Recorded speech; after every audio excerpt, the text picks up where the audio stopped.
no, to be honest with you, that's the irony of this, of me, you know what I'm saying, being with No Limit and Pete. It's the fact that early on I wasn't really up on them. You know what I mean? Like, I can remember my barber at the time, Romeo Ronell. He used to cut my hair. His barbershop was 2 blocks down from my house. So he cut my hair when I was a kid. You know what I mean? And so I can remember him cutting my hair. And I remember him literally saying, yeah, you know, this weekend we're going to have the Masterpiece show. And I was none the wiser. I was just like, okay, who the fuck is that? You know what I'm saying? Like, I ain't never heard of him. Because, you know, back then, you know, I was listening to, I mean, you have to figure, man, this might have been 92, you know, 91, 92, maybe 93, but definitely 92, 90, yeah, about 92, 93. So, you know, I'm listening to, you know, C-Bo, E40, The Click, you know, all the shit that Ghetto Boys, all the shit that everybody listened to. And for whatever reason, you know, Get Away Clean and The Real Untouchables, The Mama's Bad Boy, it kind of, you know, it kind of slipped through my fingers, you know, it slipped through the cracks in terms of me being up on it, you know what I mean? But once I heard Ghetto's Trying to Kill Me, I was sold, though. I as you know, just as a fan of the music. You know, I never thought in a million years that I would be with No Limit. It never crossed my mind. Because before No Limit, we were trying to get to Ruthless, and we almost did, except Easy died. So that's what stopped that. Oh, man. When were you trying to talk to Easy, like 94? No, this was Easy died in 95. So this was I was talking to Easy that fourth quarter of 94, going into the top of 95.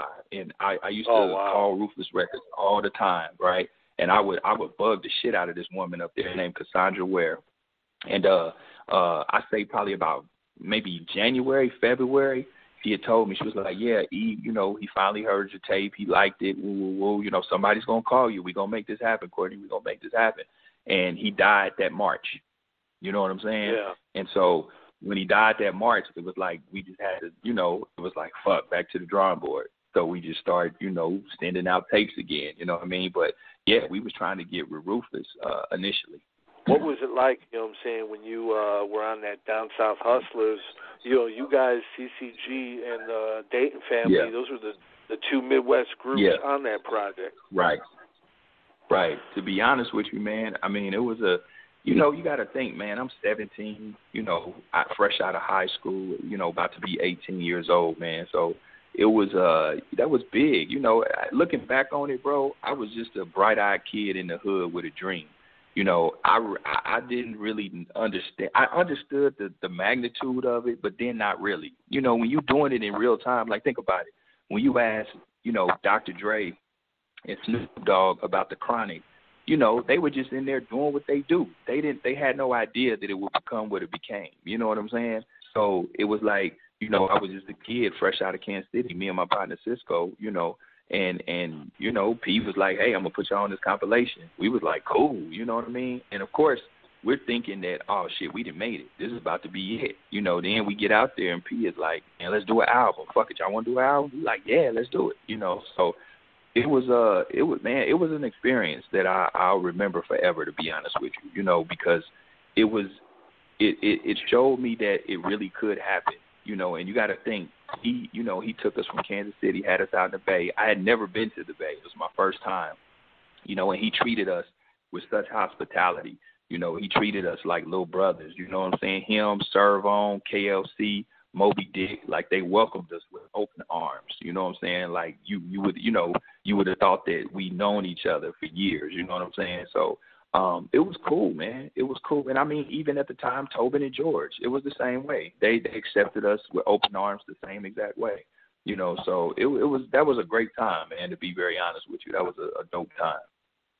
We did it. We came probably right after. It was right after he did the deal because Down South Hustlers came out through Priority. So, yeah, we it was literally right after he did the deal. That's when we came. I mean, you go right out there and you end up on a gold record. Yep, end up on the gold record right out the gate. And we didn't realize really the significance of it. You know what I'm saying? Like, it wasn't until, to be honest with you, it really wasn't until probably years later that I understood and really felt the reach of that record. You know what I'm saying? It wasn't, and this is the odd part of it. You know, throughout the years, you know, I would ask people like, oh, you remember Down South Hustlers? They'd be like, yeah. And I asked them, you remember the song R.I.P.? They'd be like, yeah, that was my shit. And there's so many people that didn't put two and two together that was me. You know what I'm saying? So, you know, that's always a cool thing when people find out that was me on the record, who, you know, even people that knew Court Dog, you know what I'm saying?